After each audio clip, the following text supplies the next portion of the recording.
Darth Vader. There you go, Z-Dog. That's for you. I'm scared. I have to admit it first. No one's afraid of Z-Dog. Hello, it is 7:44 p.m. Couldn't get a chance to get going earlier today, but let's do a little bit of a show tonight on this program, Houstonic.live. It is Friday. It is June 20th. It is 2025. Today is the last day I will be married for less than 25 full years. That's right. Tomorrow is our 25th wedding anniversary. That's a big one, I guess. And, we're going to go out to dinner, and that's it. Did have a small trip planned. Who knows? Maybe we'll do another one.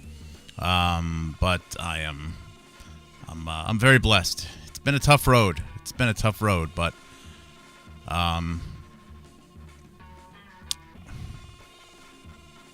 you just have to, it's when you put on a tough journey in your life, it's not because of the partner that you're with. Some people have it easier and don't even know it.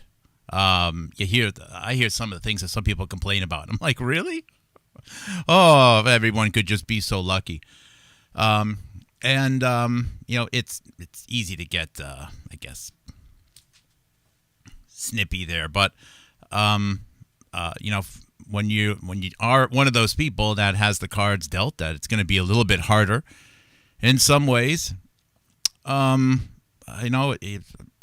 yourself blessed if you're with a partner that you can go through the journey with. Because if it wasn't for that, I'd be doing this alone.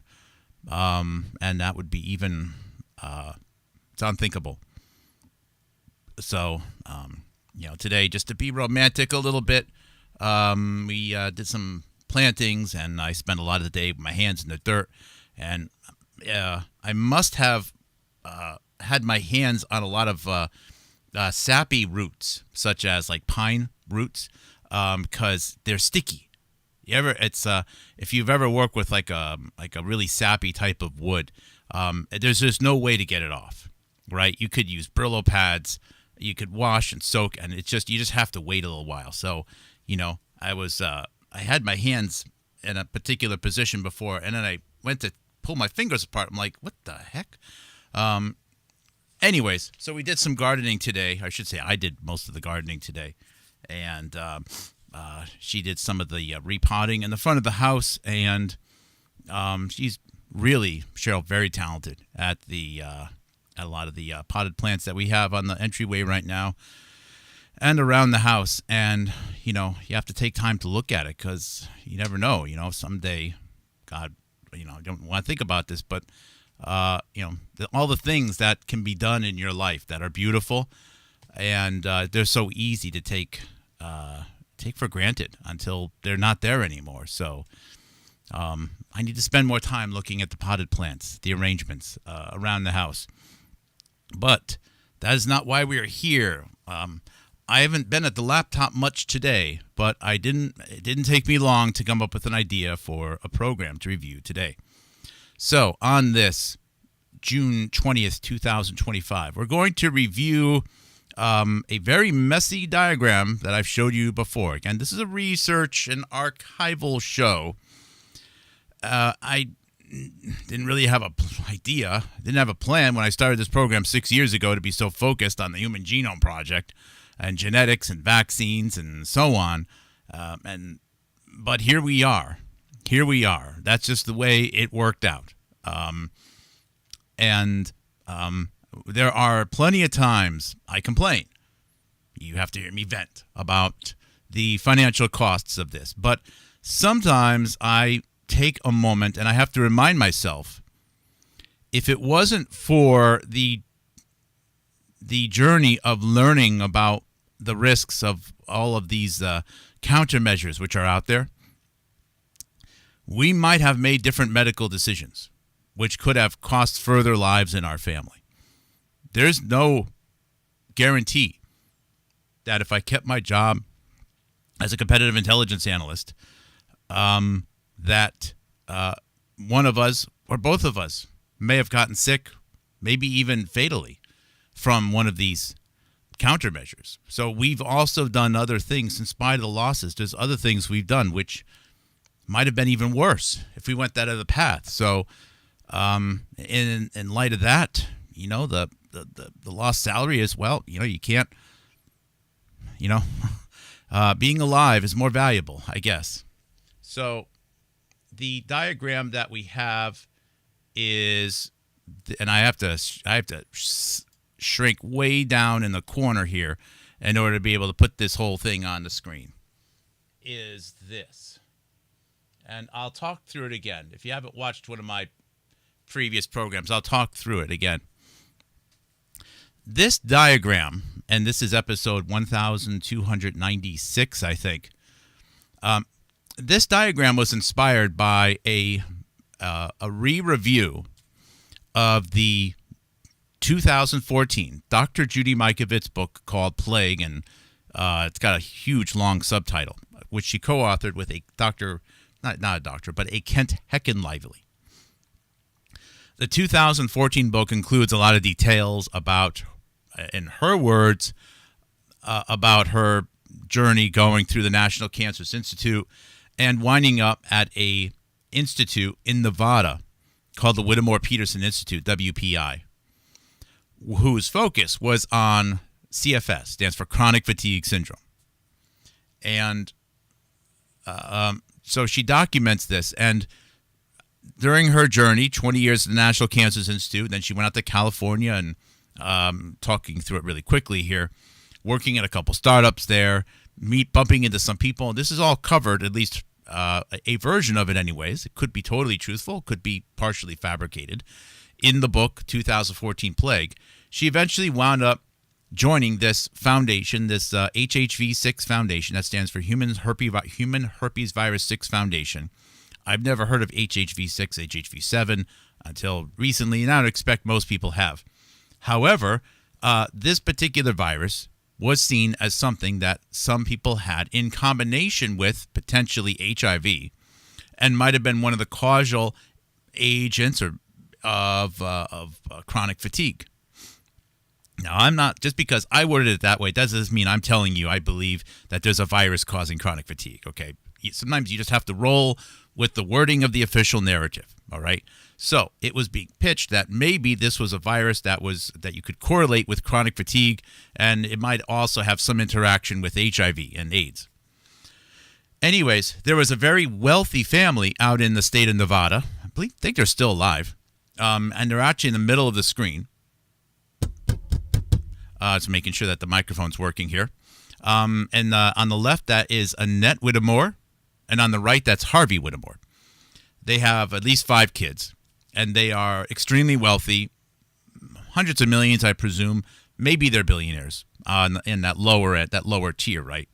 I believe Harvey Whittemore is a big real estate developer, and they probably have some other business ventures as well.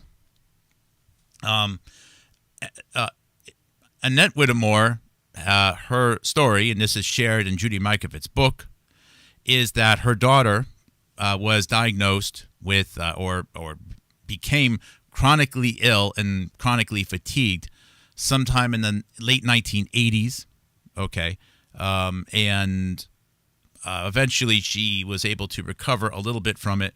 They believe it was related to a immunization thing. Another word for that is it starts with the letter V.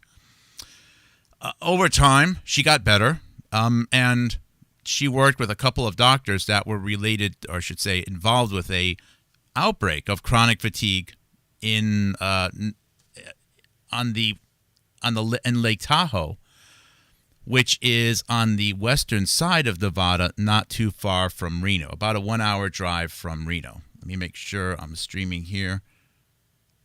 Hello, guys. Hello, Snow. Hello, Ancient. Hello, Czar Ancient. Fletch, how you guys doing? Yeah, so this is going to be, you might guys want to rewatch this one. There's going to be a lot of knowledge dumped on this one. I'll try to get as much in there as I can. So her daughter got better throughout the 1990s and early 2000s, but knowing that it was a lifelong problem, or seeing it as a lifelong problem, she decided to become a co-founder of this HHV6 Foundation, Human Herpes Virus 6 Foundation, around the year 2003 or so. And the scientist that was founding this foundation, this HHV6 Foundation, was a guy named Darin Ablashi. I'll just say his last name, Ablashi, Ablashi. An Indian man who was born in the, I think, closer to the Pakistani area of India, has been in the United States since the 1960s or 70s. He was involved in the Special Virus Cancer Program. As you can see, he worked pretty extensively with the person who is credited as discovering HIV, which is Bob Gallo. And so it was Annette Whittemore and Ablashi founding this organization. Eventually, around the year 2006 or 7, Annette Whittemore, again married to Harvey Whittemore, spilled over more money to create a larger organization focusing on chronic fatigue that was at the University of Nevada, Reno. And, the only reason why I know about that organization is because Judy Mikovits joined there. Judy Mikovits became their chief science officer, and that is where Judy Mikovits had her notorious scandal involving something called XMRV, xenotropic murine retroviruses, I think is what it is. And Mikovits joined that organization because Mikovits previously worked for a little while at this HHV6 Foundation that she bumped into some people representing it while she was serving drinks at a yacht club out in California. Anyways, the scandal involving Judy Mikovits is massive. The fact that Judy Mikovits spent a few days in jail and whatever, lost her laptop is not the story. She cries a lot about it, but you know what? For most people, 5 days in jail would barely be in the top 10 worst things to happen in their life. So if that's actually the worst thing that happens in your whole life, you got a pretty good life, to be honest with you. Okay? Anyways, Judy Mikovits, she came out with this research that you could tell she was already planning. Her mind was already set on doing this. Around 2008 or 9, while at the Whittemore Peterson Institute, that she found a type of virus, something called XMRV. She had found some correlations between that and people who were being symptomatically, I guess, diagnosed with chronic fatigue. And the story that was going to be laid out was this is a virus that somehow got into the blood supply or got into our vaccines and vaccine manufacturing in the United States, and it's some type of remnant from mice. So I guess by using mice to either test or develop or manufacture vaccines, another viral contaminant got in there. And Mikovits was making the assertion, along with a couple other scientists, that this was something that you could correlate with chronic fatigue. And it was a very exciting time. It wasn't just Mikovits in a couple of obscure journals. I want to remind you, people like Vincent Macanello, Rancid Yellow, Anthony Fauci, many people in very high places commented positively with encouragement on Judy Mikovits' work early on, around 2008, 9, or 10, before somebody stepped up, or a couple scientists stepped up and started to dig into some of the details, and it was their belief that there was contamination with her own data. And thus, it led to a retraction of her paper, and thus a very, very visible New York Times level scandal, which, of course, negatively impacted the perception and the achievements of this still new Whittemore Peterson Institute in Nevada. Okay. Now, given the fact that they are extremely rich, 100 millionaires, I don't know what the phrase is. I hesitate to assume that they're at the billionaire level, but they're very rich. Harvey Whittemore and his sons have extensive engagements with a longtime, very, very powerful United States Senator from Nevada named Harry Reid. Okay. Now, here I actually include a clip that, and this is from a Wikipedia page. Okay, Harry Reid himself. Let's see here. As a senator, he was actually responsible for bills that provided, I think, like 10 or like a significant amount of money from the state of Nevada, also going to the Whittemore Peterson Institute. In fact, the sentence here is, let's see, $10 million to the Whittemore Peterson Institute was also secured from the governor and legislator by the University of Nevada School of Medicine and the WPI for the Center of Molecular Medicines, where WPI would share space. Nevada Senators John Ensign and Harry Reid separately introduced legislation requesting federal funding for the institute. I guess I left that there with an assumption that it was a successful funding effort, but either way, Harry Reid, I think Harvey Whittemore had like 4 sons. They're all involved and they all are lawyers. They have all worked with Harry Reid. I mean, they're like this, okay, with my sticky fingers. They are all tangled up, very close. Now, to the right of Harry Reid there is a couple. They're not a couple, okay? I just love the fact that this picture has them side by side. The Indian man, his name is Richard Verma, and the blonde woman, her name is Piper Stover.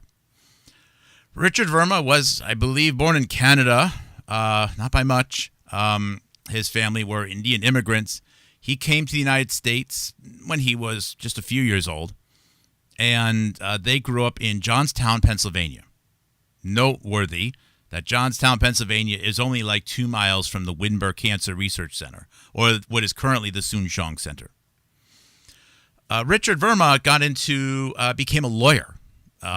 He joined the United States Air Force, but he was it's interesting. I know other people who fit this. He was a lawyer for the Air Force, as a matter of fact. And even though he was decorated somehow, he's a lawyer, and that was his role with the Air Force. He was a lawyer. Okay, and whatever the case, after he left the Air Force, he then worked for part-time for a local, very, very powerful United States senator or congressman named John Murtha, who's shown above him and on to the far right of the picture here. John Murtha was a very strong pro-military guy, but also a Democrat, and from the state of Pennsylvania. Richard Verma worked for a couple of years in the office of John Murtha. Kind of makes sense. Not too big of a surprise. Richard Verma is an upstart young lawyer. He was in the Air Force for a little while as a lawyer.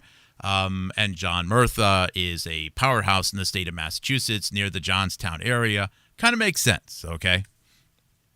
Anyways, after working for Murtha, I think he took a U.S. Senate, not a U.S. Senate role, but a United States congressional assistant type role, and then wound up working in the offices of Harry Reid for several years. And this is Richard Verma here. Richard Verma then effectively became a senior strategist and a senior at a relatively young age for Harry Reid. Now, Harry Reid is in Nevada, and Richard Verma is out in Pennsylvania. So they're a little bit of a geographical distance, but Richard Verma became very close with Harry Reid. Interesting. It's particularly interesting, okay, because Harry Reid and his close associates, Annette and Harvey Whittemore in Nevada, are all now key people at funding the institute that Judy Mikovits goes to. And then there's the Robert Malone side, and these names I know don't mean anything if you're watching this program for the first time.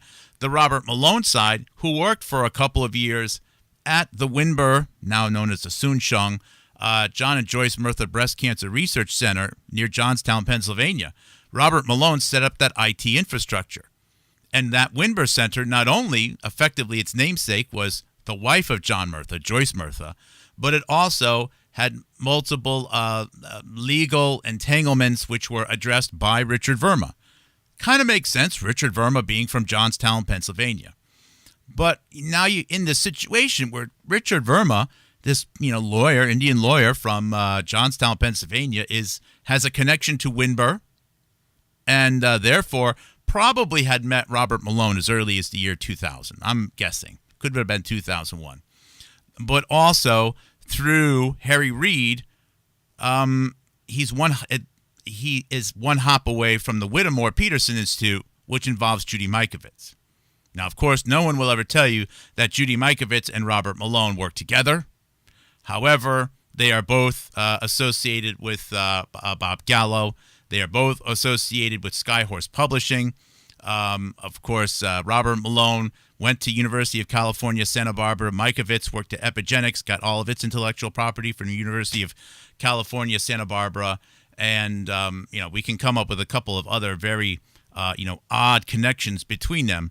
But also through these institutes that they have associated with, they seem to both be connected to these institutes to Richard Verma. Now, Richard Verma, as you can see in the photo here, is with a Piper Stover, and Piper Stover is the person that somehow or another wound up trying to influence Dr. Jonathan J. Cooey, Ph.D., or let's say Jonathan J. Cooey, Ph.D. He's not a medical doctor, and I respect that. Technically Ph.D., and that's the way it should be. Saying doctor suggests that you could, do a rotator cuff surgery on somebody, and I don't know about that, or work on their teeth. Anyways, and you wonder, because given how successful and how much of a nuisance Jonathan J. Cooey, Ph.D. has been of GigaHome Biological, you happen to have Piper Stover, showing up at his house once and sending emails to Jonathan's wife and asking Jonathan to write papers and so on. However, she is, to some extent, an associate. You gotta be careful saying associate. She was definitely interviewed by him once, Richard Verma.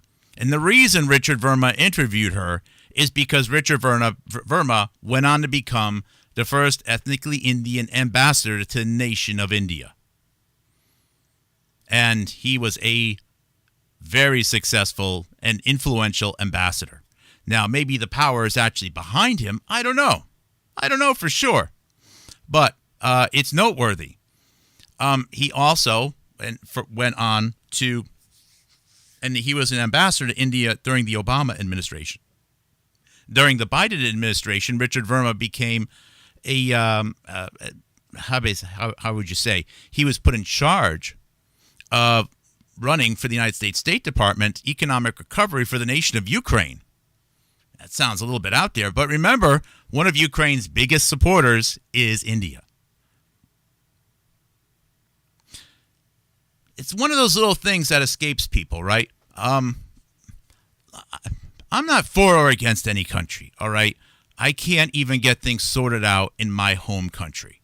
So it's like you can't worry about what's happening at your neighbor's house if you have problems under your very own roof. You have to address the things first. As a matter of fact, if you want to be a good Samaritan and be in a position to help your neighbors, you can't do that until things are in order and you have a healthy environment under your own roof. So if there are other nations that could use and benefit from what the United States has to offer, I would love to pursue that, but I can't do that while the United States has its own children being murdered by forces probably within the United States' own government. I can't address it. So you don't hear me take positions like I don't like this country and we gotta work with that country and whatever. And, first things first, okay? Anyways, you'll note that I do have one box in here, though, for India. Just India. And it's just odd that, and we started to notice this, between the Indian board Jayanta Bhattacharya running the National Institutes of Health and on this Prasad guy from India who's now head of effectively vaccines and Seabird and the English, although Egyptian Makari who's running the FDA. And then we have the dual citizen with Turkey, Dr. Oz, who is also in the Turkish military. And at some point, it's like, I don't have any problems with other countries, but there's awful lot of tug-of-war here between allegiances. And given the fact that, we had, over 500,000 drug overdose deaths in the last 5 years and no one wants to use it, No one wants to mention it, not to mention the fact that they're using those deaths to say we had a deadly novel virus. I'm not liking the direction this is going. Not loving it. Got to admit. And given the fact that before I made this assertion that Richard Verma had probably met Robert Malone a little bit earlier through the Windber Center, okay, it's noteworthy that Robert Malone, and I've said this statement before, during COVID, he was a key person responsible for the, how the money was going to be spent and how the efforts were going to be organized to run a trial for famotidine and/or famotidine with celecoxib, an anti-inflammatory or steroid, against COVID. Now, the whole story may be bull. That's fine. But nonetheless, a grant and an effort was deemed to be necessary, and Robert Malone was very influential in running it. Matter of fact, it was Robert Malone's own software with the United States Defense Threat Reduction Agency that helped identify famotidine along with remdesivir and ivermectin as things which can be repurposed for the benefit of to benefit people who are dealing with COVID.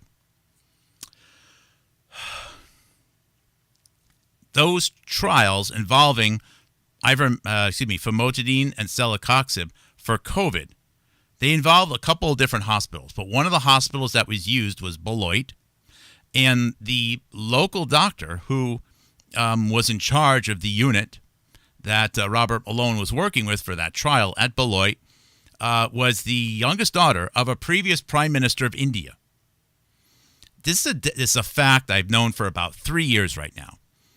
Now I put it aside. I put a pin in it. Okay, like that's an interesting fact, but it could happen. A lot of people have met someone that might have, been related to, or a second cousin of, or a great-great-granddaughter of a previous president. It happens, okay? It's not really absolute evidence of anything, but I always thought it was odd. Like, look, if your dad was royalty in India, and if your dad was the prime minister who, modernized the Indian economy and got, to some extent, it's still kind of flopping, by the way, got it into the IMF, International Monetary Fund. Why'd he come to the United States to work at Beloit Hospital? Really? You don't have an opportunity in India? It's just, I don't know. I don't understand it. Okay? I don't understand it. It's not illegal. It's just I don't understand it. And it was just odd that Robert Malone sought that out. It feels as though he sought that out. So I've always had this pin on why is Robert Malone working with the daughter of a previous India prime minister? And I kept that pin there because I also knew that Robert Malone had a vaccine candidate that was going through some type of trials in India. Just 2 data points. Just 2, but 2 odd things. Anyways, as time goes on, I should say, since we started looking at Robert Malone, we also knew that Robert Malone claims to have had one of the worst experiences of his life, post-traumatic stress disorder, by another Indian-born scientist named Inder Verma. I don't think he's related to Richard Verma, but I could be wrong. Inder Verma is a giant.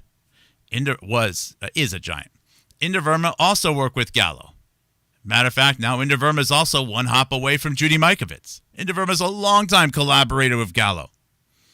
Inder Verma is also related to Jesse Gelsinger, failed gene therapy experiment, 1999. Inder Verma is also known by the prime ministers and the presidents of India, even though he's been in the United States for a long time. And Inder Verma has had several engagements, long-term engagements, especially in the 1990s with Robert Malone. When Robert Malone made a statement that Inder Verma gave Robert Malone post-traumatic stress disorder, stole his work, and said all kinds of mean things to him, etc. And we have repeated Robert Malone's assertion here because it just sounds kind of silly. Like, it makes Robert Malone sound like a whiny little baby, to be honest with you. But we never considered the possibility that it's because maybe there was a desire for Robert Malone to disassociate himself with Inder Verma. And Inder Verma being connected also with the Indian government, even though he's been in the United States for so long, at some point you have to go, okay, so Inder Verma's working with the president of India. Richard Verma's working with the president and prime minister of India. Of course, because he's the prime minister. You have Ablashi of the HHV6 Foundation working with Mikovits and Gallo. He is also known to the president and the prime ministers of India. You have Vijay Samant of Vical Corporation that was making one of the anthrax vaccine candidates. He recently won a science award in India. Yeah, just have to look at the data. It's a little bit odd. It doesn't, and now you go, okay, so there's something about Robert Malone in India, because there's a lot of India connections here. Not to mention, Robert Malone is probably the biggest supporter of the current NIH director, Jayanta Bhattacharya, who was born in India.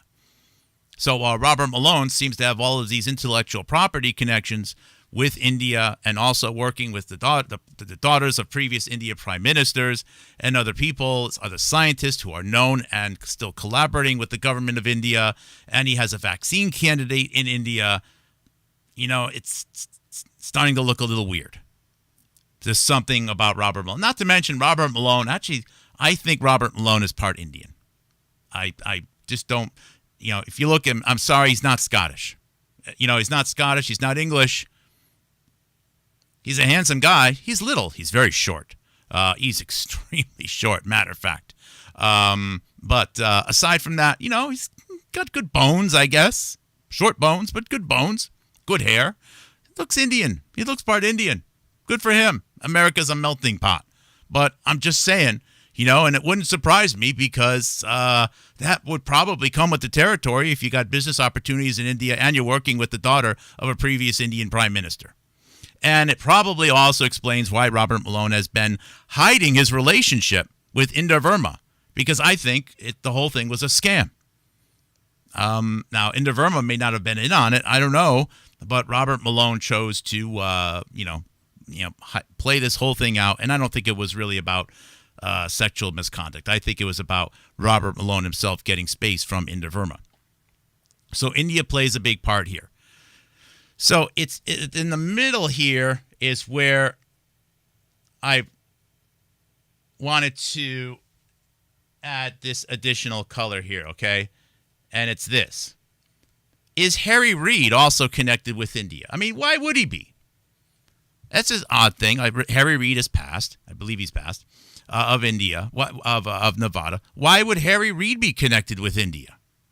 It's a shot in the dark, given the fact that Richard Verma is the Prime Minister of India, the ambassador to India for the United States for a few years, and Richard Verma has, of course, he worked with this Piper Stover, but also was in the law office for several years and a chief strategist for Senator Harry Reid. Maybe Harry Reid has something to do with India. So I do a Google search, and then this comes up. In the Hindustan Times, this was December 30th, 2021. I think this is after his passing. Harry Reid, U.S. Senator powerhouse who rescued the Indian nuclear deal. I'll read the first few paragraphs.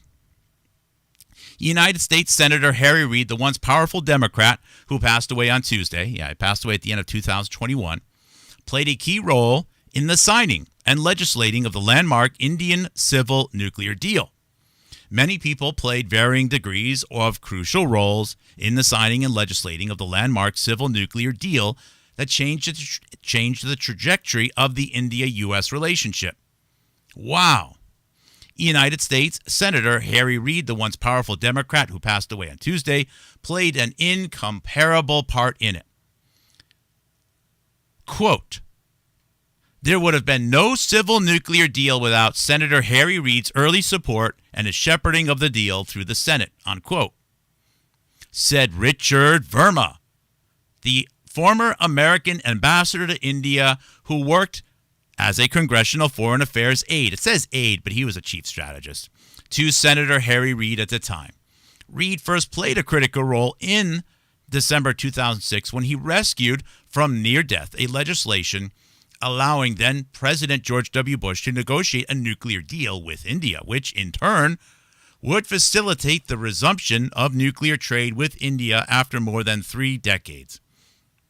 As the incoming majority leader of the chambers, Democrats had won control of the chamber in November midterm elections, Reid had prioritized the passage of the legislation.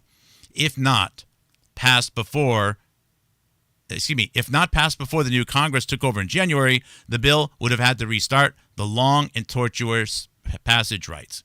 So I'm not going to read the rest of the thing here.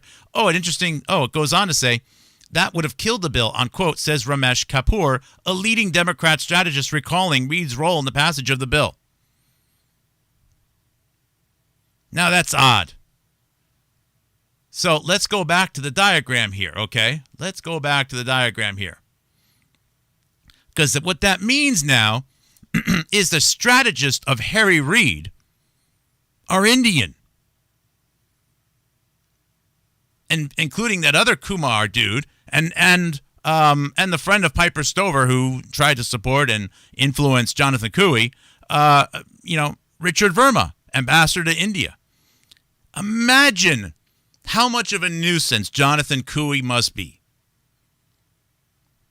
A guy in the back of his garage in a house he rents in Pittsburgh with 2 dogs and 4 other people in the household to feed, including himself.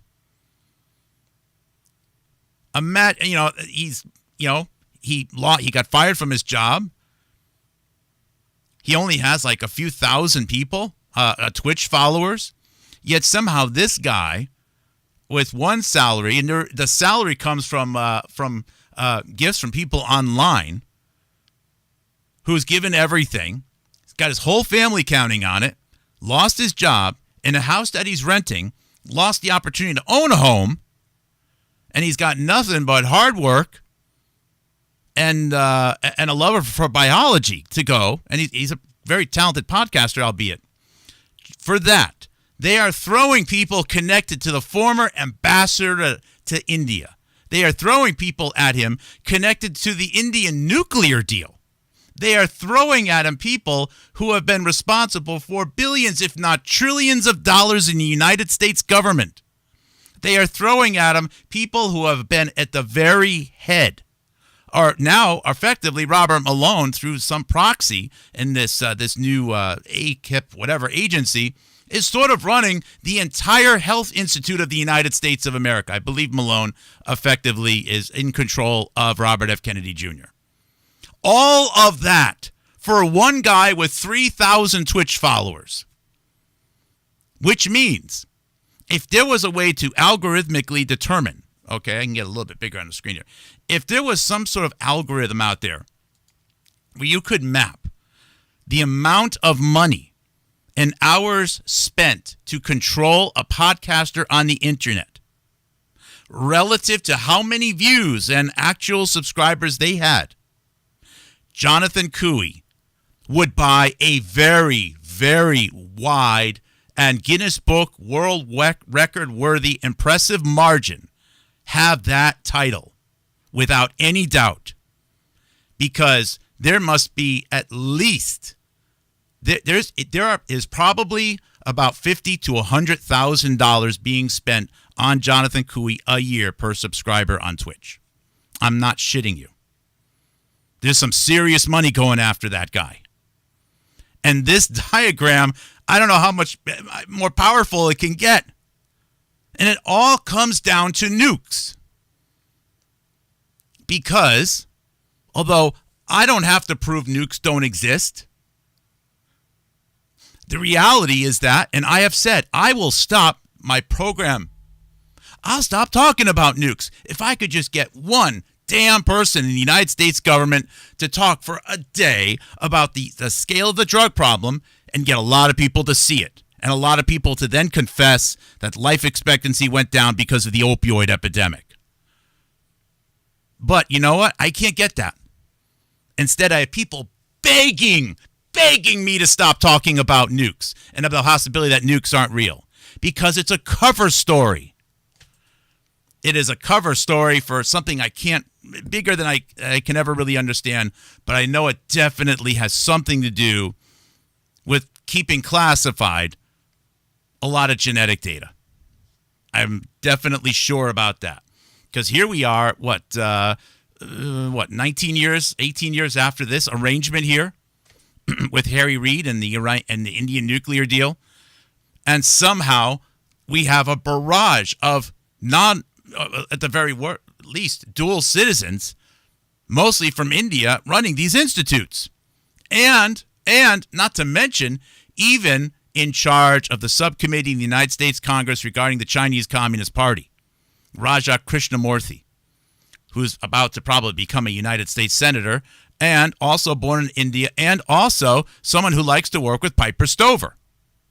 So now U.S. relations with the largest countries on earth are also somehow tangentially involved with influencing a podcaster making videos at the back of his garage with 3,000 Twitch followers.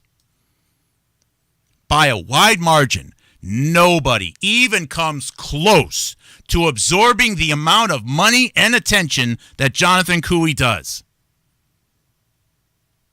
And I think I beg all of you, if you only have $10 a month to give to anything, give it to Jonathan Cooey, please. I'll find a way somehow. Even I try to give him money, $100 a month. It's not much, but it's something. Because there are millions being spent to fight him. Millions. Millions are being spent on people like John Cullen to make videos so that he can lie about why people are dying. And people can get away with an engineered opioid epidemic to mass murder people. And now, as you can see with Scott Shara, Father of Grace, there will be no justice there. That beautiful young woman is going to have been murdered, and they're going to get away with it. You know why? Because the influencers there are lawyers tangentially connected with Robert Malone. And they made sure that Scott Shara and no one else mentioned improper use of supplemental oxygen. They didn't mention it. Therefore, they will get away with murder. And you can thank Robert Malone and a whole bunch of other social media influencers right now who are all getting to pay their bills because they take money to lie about why people died. They are the enemies of the United States of America. India is not the enemy of the United States of America. God bless them. Look, if America is willing to roll over and allow itself to be beaten to death, by all means, I don't blame India. Good for them. I only am mad at the traitorous, awful bastards within the United States of America that are selling it out and continuing to not give 1 day to talk about the opioid epidemic, 1 minute to talk about supplemental oxygen, but are still demanding we bow over and cowtail 24 hours a day, 7 days a week to gain-of-function viruses and nuclear weapons. So that's my show for today. I can't believe it. It just took me minutes. You make a diagram like this, and then when you see things close, you're like, I wonder if, given the fact that Verma is close to India, and you have Harry Reid down here, maybe Harry Reid did something with India. Oh, that's right. He winds up being one of the most influential United States congressmen in the history of the United States with respect to Indian relations. Of course. Should have known it. You do a diagram like this, you can start to predict the results. The more lines you draw, the more intelligent lines you draw.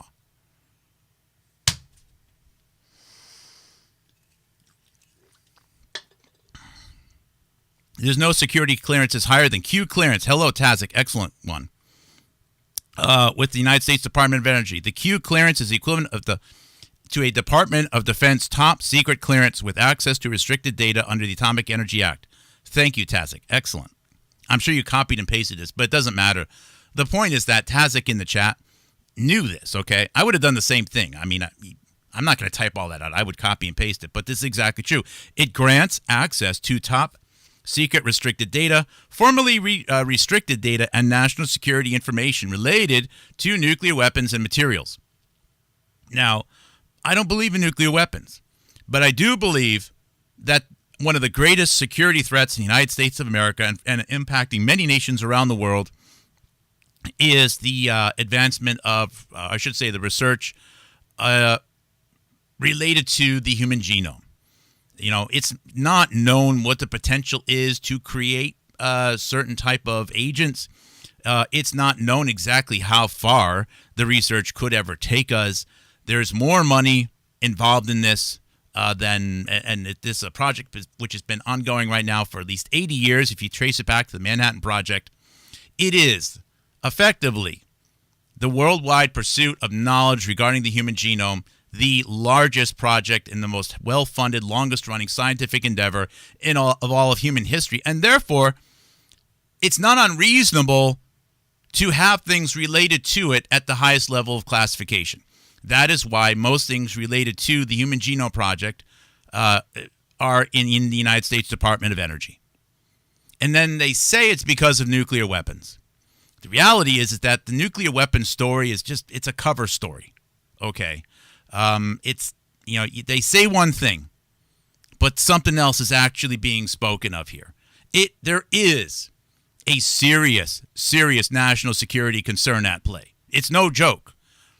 But it's not because someone can make something in a puddle or in the back of their garage that can, pandemic and kill everyone around the world, or that someone's going to make a chain reaction. Little Billy's going to be playing around with his Lego set and chemistry kit, and he's going to open up a black hole and swallow the entire solar system. Those things aren't going to happen.